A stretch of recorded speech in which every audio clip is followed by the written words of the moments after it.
Hey there. Welcome to the Pine Island Experience podcast. I'm Joanna Anderson with my husband, Trygve. Each of our episodes will be conversations with fellow Pine Islanders. The goal of our podcast is to share with you our experiences, what we have found to be fun, and what makes the Pine Island experience so unique.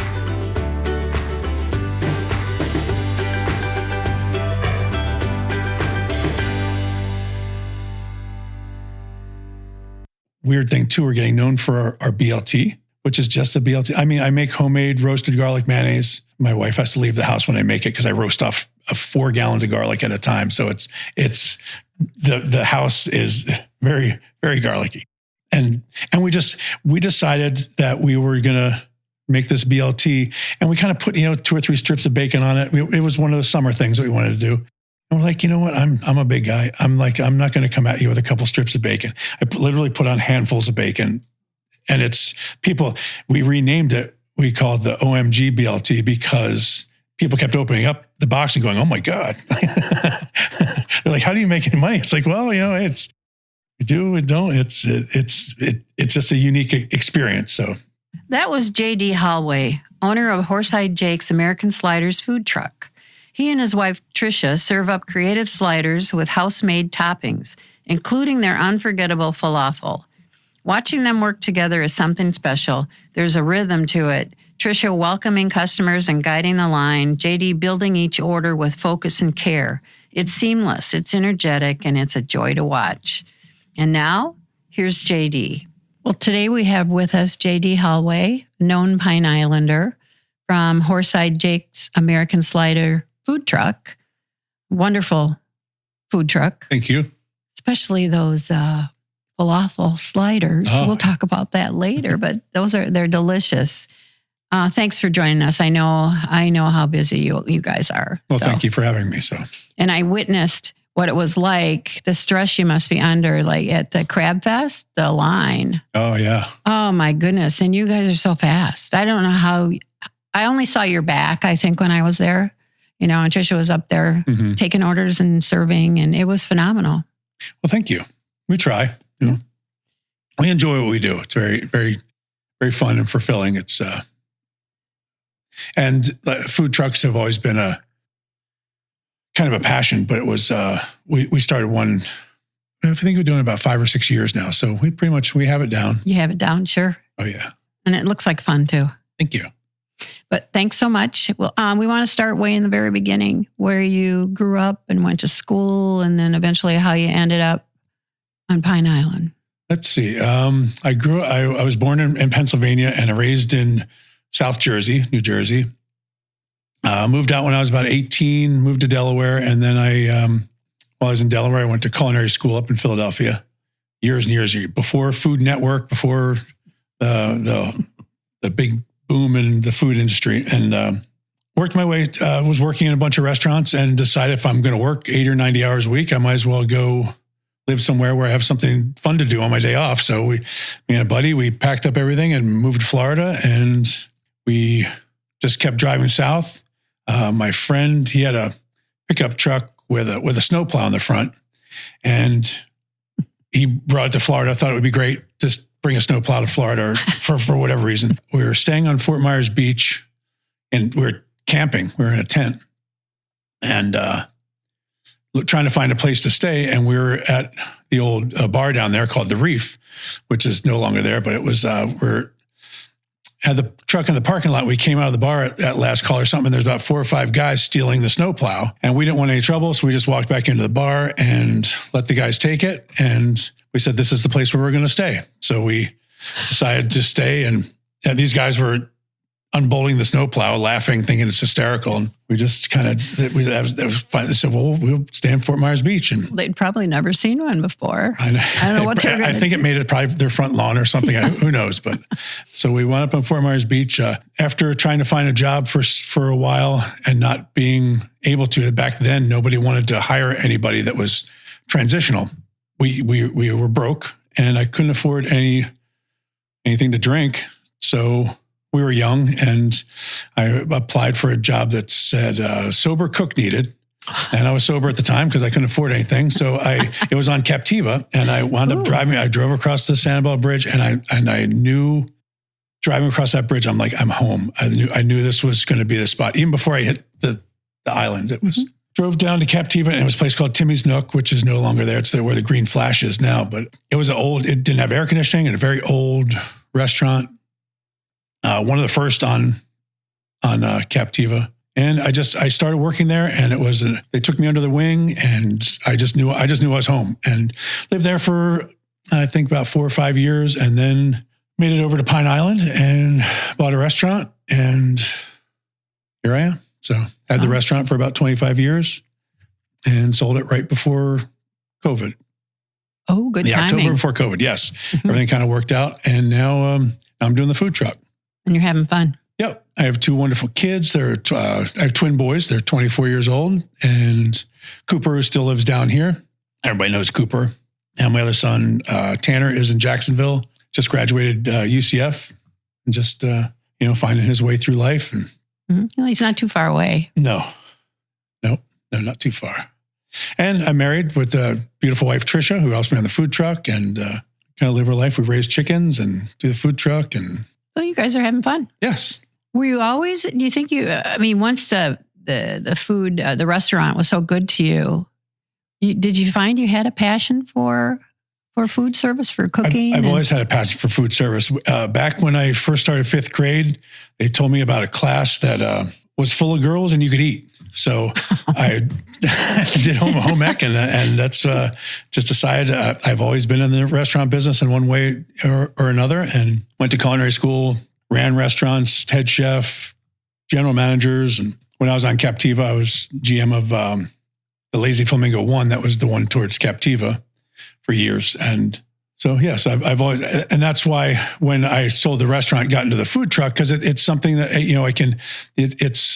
it's very tough in restaurant business, but it's very, you can make up your own schedule if you want. You can, we every once in a while, me and my wife will drive by an empty restaurant and say, hey, that would make a nice lunch place or something. And she'll say, do you remember that week we took off in January? And she'll say, kiss that goodbye. So she talks me out of getting a brick and mortar a lot. But I love the food truck. It's very challenging. It has its own, and I can still stay in the business, still cook, still enjoy people. And did you have to build a food truck? Customize it to your needs, or was it kind of pre-done, or how'd that come about? No, I designed it. Actually, I designed it pre-COVID. So I designed it to do festivals and fairs, have 3 or 4 people working, and had a menu to kind of back that up. After COVID, it just kind of dropped off. So we rewrote everything, redid the concept, and so it's just me and the wife, and it works out well. We have very short ticket times. We come up. It's very now that we've been doing it for so long, we really don't even have to advertise anymore. People just call us all the time, and we didn't set up on the island after Ian because of the I felt bad. All my friends owned restaurants out here, and they were struggling. And I didn't feel it was right I have wheels. I have wheels for a reason, which is nice too.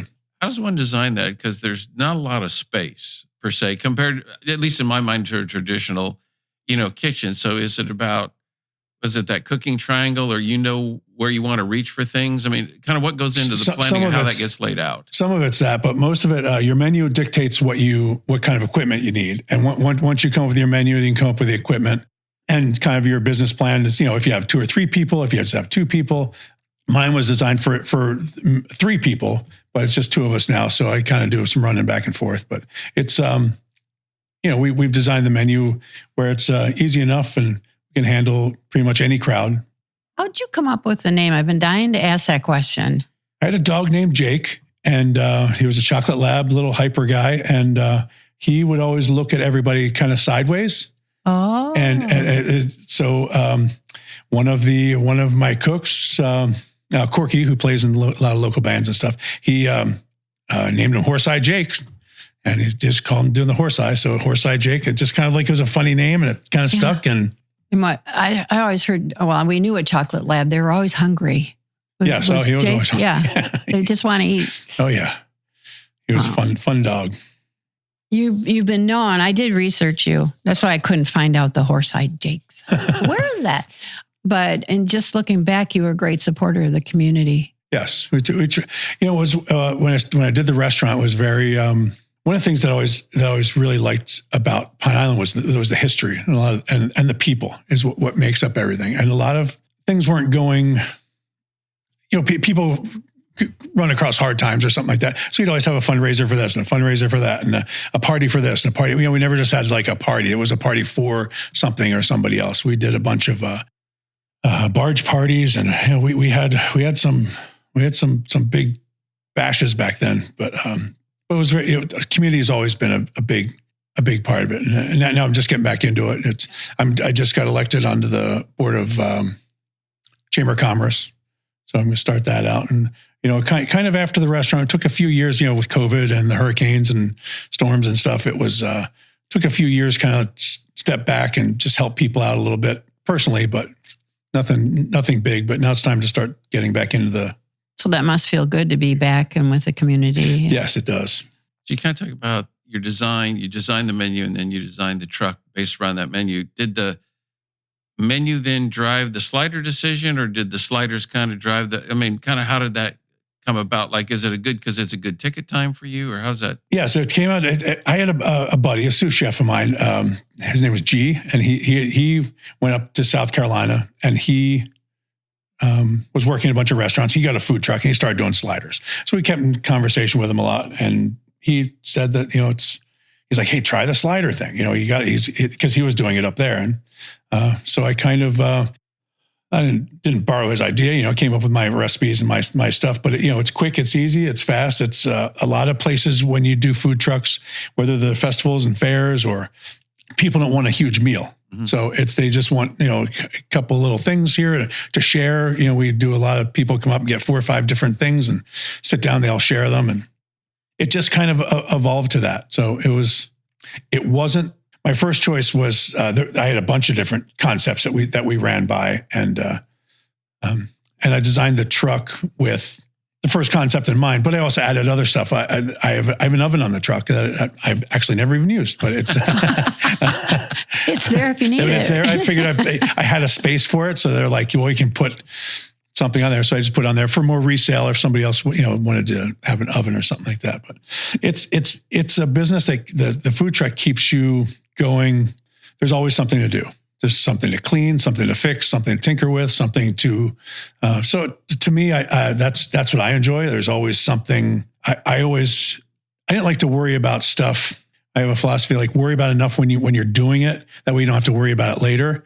But there's and what worries me is when everything's running right, when everything's going right and everything's fixed and everything's going along just so. That's what you're waiting for, something to go wrong or break, or waiting for the shoe to drop, because something's going to happen sooner or later. So, and knock on wood, hopefully it's nothing too bad. What are top sellers, if you know them off the top of your head, or really popular? I guess. Well, we definitely do. Our biggest one is we mostly do burger sliders. Is jam and jalapeno. My wife named she's in charge of all the names and describing them and stuff. I just write down what's in them, and she does awesome with that. So. A couple times a year, we do a lamb burger, which she is called the Lamborghini. So, a great one. At least can afford a lamb. Yeah.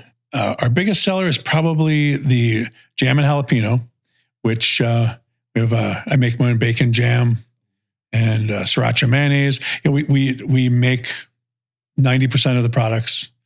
So I still keep my toe in kind of the culinary world, cooking and. I still love to cook. We had a day off the other day. I made quiche. So, but I make my own crust and make, do so all. So you're a real man then. Yeah, exactly. Yeah. Real men eat quiche. Exactly. Jam and jalapeno. The other one is the Mac Daddy, which is we make up homemade macaroni and cheese and actually bread it and fry it, put it on a burger with some bacon and some sauce. And that's a big seller. Sure. She didn't name that the heart attack then. We have a couple of them. Yeah, we've had a couple that come and go. We always do like kind of special ones for season, different times and stuff. So, but we find it's very interesting. The neat thing about a food truck is a lot of times you just don't know where you're going to go into. If you do festivals and fairs, you know what you expect, but you go into a community. We've done weddings, we've done funerals, we've done births. We've done celebrations of life. And everything in between. So it's kind of neat. And most times you just roll in, do your thing, roll out. It's very simple. Nobody bothers you. Everybody's happy that you're there. They're happy they don't have to cook or clean up or anything. And it's a new experience for you, it sounds like, when you're rolling. Yes, every day is a new experience. You meet new people. And they have all these things, in my words, are kind of American classics or comfort food, the burgers and the mac and cheese. How does the falafel slider then make it into kind of that? The falafel made it in. I wanted to do something vegan or vegetarian or something for that group. And we carry gluten-free stuff too, but we just wanted to do something. So I actually bought some falafel for something. I was doing a party where they wanted something vegan. Mm-hmm. So I bought some falafel, and we, instead of doing the balls and the pita, we just made it into our own slider. We made it into a slider, made a patty out of it. And so it sold really well. So we were like, hey, this is something interesting. And I'm like, I can make it better than bought. So I started making them, and we have a family in Cape Coral that they come every time that we're set up at that they're around. They come in, and they're from Middle East, and they're just like, we love your falafel. They said he sends his kids, he sends his family, he sends his neighbors. He's like, this is, and I'm like, I've never had I've never even eaten a true falafel like on the New York streets or anything like that. So I don't know, it's just kind of what we do. Now, you mentioned how busy you are when you're running the truck. What do you make yourself off your menu in the truck? Or you just make whatever you feel like? Or do you actually just make a menu item and sneak it in? Let's see. Just try and sneak it in. Most of the time, you're just so tired of everything that, for 5 years, we have the same base menu. So we'll just have a burger. There's nothing better than just a little, mm-hmm. they're small enough that it's just mm-hmm. 2 or 3 bites or so you can just have a regular plain old cheeseburger. My wife eats cheeseburgers all the time. My son eats cheeseburgers all the time. It's kind of like one of those things. But we'll, a lot of times when we're working a lot, I'll bring a salad or something just different that we can. But then you always kind of crave it after a while, and you go, hey, I'd really like to. We try and at least every so often to try everything on the menu as we make it on the menu. Nothing like just so that we know everything's still up to how the customers are going to taste everything. So you have to. You mentioned about adding some special things for the season. Do you have to vary the menu like in the summer? Do people eat differently in the warmer weather than maybe they do in the more pleasant weather? Last year we added a marinated tuna, kind of like a pokey tuna slider on a bao bun kind of thing. It was really neat. It was yes, we definitely. And we've done custom menus for different weddings. And we did a friend of mine's son's graduation, and he was going to college. So we renamed everything after different things of his college and different teams and mascots. And so, we try and have fun. It's, that's the neat thing with the food truck. You can change something on a dime, and it's not gonna matter. So do people assume, or they're not upset by the variety? Because I think sometimes when you think about a brick and mortar, and you've been in the business and I haven't, but it's like you tend to go because they kind of have their signature dishes, or we know that's going to be on the menu. Or do they kind of assume some variability with the food truck, which allows you that creativity? Yes, we keep, I'd say 75% of the menu stays as it is. And a couple other ones we tweak around, and we always have like a rotating one that we kind of keep for a couple months and switch around. My philosophy on restaurants is that people come for the food, they come back for the service. A big part of the food truck is my wife. She's very personable with everybody. If we have a line 50 people long, she'll still take her time and she's all smiles. Yeah, she's all smiles. She might get behind the freezer door and not smile, but she's very good with customers. She remembers everybody's name. One thing that always strikes me is Christmas time. Last Christmas, we go to a couple of places that we frequent a lot. Everybody shows up they're showing her pictures of their grandkids, or they're bringing her Christmas presents or cookies or something. And it's just, it kind of makes you feel warm that people actually care enough. I'm like, we're just a food truck. We're just coming here to get something to eat, but it's more than that. It's an experience, and it's some people come up and say, hey, I don't want to wait in line. It's like, well, that's part of the thing is to wait in line and hang out and talk to some people, and it's more of an experience And that's what we try and make it more of an experience, not just coming up and getting something off a food truck. So, well, she's very good at that, because she'll say, okay, now you stand over there and you stand, and then she doesn't forget where you are. And yeah, she's managing the line quite a few people deep. Yes. Yep. She's good. She knows when I get overwhelmed, and that's when she has a conversation with somebody. She's very, very good and same with me too. I'll know when she's overwhelmed. I know when to slow down a little bit. When she goes on the freezer, you mean? Yeah, exactly. But with all that experience in the restaurants and so forth, so you decide to do the food truck, you get it all designed, you got a menu, you roll out. When in that process did you did you have initial feelings of like, what the heck did I do here? Or did you feel like it was good right away? Or did you have to get in so many events or so many months before you said, this is good, I like it, it's popular, it's kind of what you envisioned? Or how'd that process go for you? Okay. We opened up right in the middle of COVID, or right in the very beginning of COVID. And back then the laws were a little bit different. So you had to kind of go into a place and get a permit and do this other stuff. So we set up in Matlacha, kind of in front of, I think A1 Marine is there or something, up from Michelli's a little bit or something. Where Big Herm's is. So we set up there for a month or so. And the first day we started, and it was the middle of summer, and I'll never forget, the back of my knees were sweating. And we have an air conditioner in there, but the air conditioner in a food truck goes right up the vent. It basically, if you're standing directly underneath it, but we were in there, and it was 130 degrees. My wife, we're both in there. I'm used to the heat, but it was hot. It was really, really hot. And we did $300 worth of business. And I went home that day and I said, what did we do? What did I do? Like this, like we can't live. I can't live off of $300. And we were tired. We were just, after your first day of anything, opening up a business or the whole thing, I went home. I said, how can I make this work? I can't make this work with $300 a day. Like this is nuts. So we tweaked around different things and stuff. Back then we did homemade, we didn't do French fries. We did homemade potato chips, which we cooked to order and stuff. And that went really well. And then some of the stuff, pricing, potatoes used to be X amount of dollars per case. They went up and up and up and up. And so we weren't making any money off of anything. So we're just kind of like, well, we have to change something because it just wasn't working out. So you tweak things here and there. We didn't know about airflow and fans. Now in the heat of summer, we have 5 or 6 fans going in the place. So we know where the airflow is, how to keep, stuff going out, the exhaust going out the hoods. And it's still hot, but it's at least, we try not to work long hours in the summer and we're in the middle of winter too. So. Yeah, it's not so hot in there right now. No, it was nice. The other night we had a job, and the first night of the wind came through, and we saw snow flurries. We were up at Brick-and-mortar Marina, and we saw flurries. I mean, we're kind of looking at it, and we tried to film it, but we're like, this. It was in the middle of the rain and stuff. I'm like, those are flurries. Those are not. It's the weirdest thing.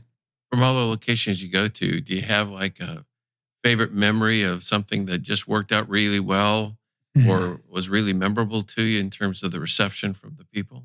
I think one of the big things with the food truck that I remember a lot was before my son went away to college, was he graduated during COVID from North Fort Myers. So during COVID, we had a little party at the house for him and stuff. But he worked on the truck with us for the first year or so before he went away to college. That was always a great memory. I'm like, during lockdown, he was with us, him and his girlfriend. So he was, who gets to spend 6 months in close quarters with their son before they goes away to go live his life. So I thought, I always look back on those times where it was like, because Cooper is on the truck with us. He's our soda guy. So we have Cooper, it's to work with your family was a real neat, special experience. That sounds very special. I don't think he'll ever want to, one of the things when he was young, when he got in trouble, I'd make him go to the restaurant and peel shrimp. Oh. Well, he never touched seafood till he was about 22 years old. So don't use that as a punishment. I should use it as hey, you got an A on your report card. You can come up peel shrimp or something. So you teased about having the oven on, but you've yet to use it. Any future plans for the food truck that you can discuss, and might it possibly include that oven? I don't know. It's kind of up in the air. We're just, I'm sure we're going to try some different items and stuff, but nothing major. We're going to keep going. Just menu tweaks. And just doing the same stuff. I'm a firm believer is find good quality products, use them, treat them right, do everything right. Well, making so much of that own seems to be like, you can go to a place where you get really good food, but you go to a place where they make a lot of their own. It just changes things, right? I mean, I think so. A lot of stuff's changed in the last few years. A lot of people are just so used to processed food. It's you go in the grocery store and 90% of the products are all processed. And I'm from the time you're from the time too. You get where stuff was homemade before. It was just you made stuff, and now it's. I've started to raise a lot of fruits and vegetables at my house, and I raise chickens, so we have fresh eggs every day. So kind of like to know where your food comes from and to know its value as food instead of just buying something quick. I think as Americans we've lost the time to cook and to sit down and eat and sit down at a dinner table and eat together. Everyone's rushing here and rushing there. And you announce your locations, say what you're where you'll be. How is that working out for you? It works out good. We have a lot of followers. We announce them on Facebook and Instagram, and we have a lot of followers. We have this one young guy in Cape Coral, CJ. Everywhere we are, he comes and gets food. He just follows you. He follows us. Really follows you, yeah, not really just follows you on Facebook. Yes, and but we go to a lot of places where they're. Say like Babcock Ranch, big food truck Fridays and Saturday nights. And we go there. We have a great following there. We've been going there for years. And a lot of people follow us and hunt us out, but a lot of people kind of find us. I one of the big cool things that we've had in last few years is some people come up to us and be like, hey, this is our first time ordering from a food truck. They're like, I don't know how to do it. And we're like, hey, it's kind of just, it's like a menu, but you're standing and you don't have a table. So it's just... But people, we've had lots of people return customers that way. And I was going to say, I wondered if you had, and it might be more so to your wife, but you probably overhear. Does somebody come up to you and say, "What should I order?" All the time, And she directs them, so she kind of feels out where they are and stuff. People come up all the time, like, what should I get? What should I get? Because people want to get what you're known for and stuff. Mm-hmm.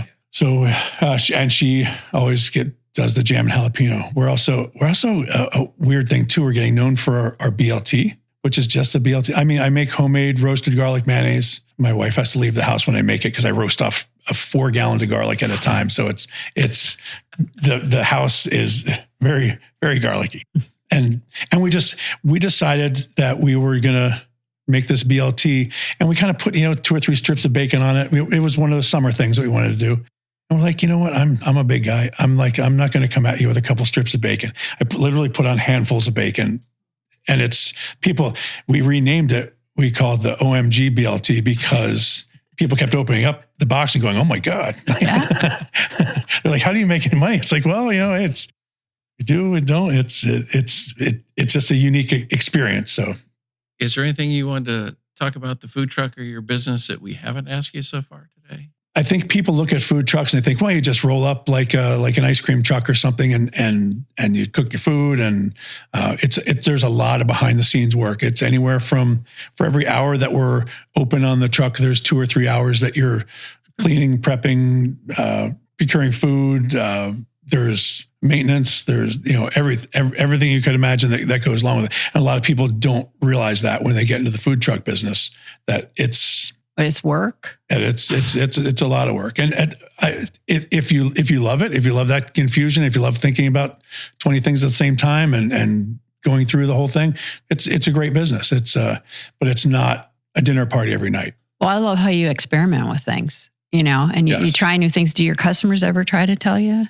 Yes, we experiment with all kinds of stuff, and then a lot of times we'll like when we started a new burger this. Year it was a burger with onion rings, and it was kind of like a Western burger kind of thing. And I made a sauce that roasted chilies and stuff. And so what we do is we make them and give them out, and say, give me your best break it down like Guy Fieri, like break it down and just give me your pros, cons, yes, no's, whatever you, because what I think in my head and what I taste and my wife, might not be what somebody else wants to taste or something. So it's, but turned out to be very, very popular burger. So, well, thank you. We'll follow you to your next, I love it that you had the list out there already. Yes. Well, I know on Pine Island, the next thing that I know we're going to be at on Pine Island is Island Fest, which is the mullet toss, which will be, I think, up at Winn-Dixie, just like the Stone Crab Festival. So. Oh, good. It works out well there. Yeah, we'll be there. We'll see. Well, thank you very much. We really enjoyed this. I'm glad we got to meet you in person. Yeah, I got to meet you too. Sorry about last week. I came down with a cold, so. You sound great now, like you're over it. So good. Thank you. We hope you enjoyed our Pine Island Experience podcast.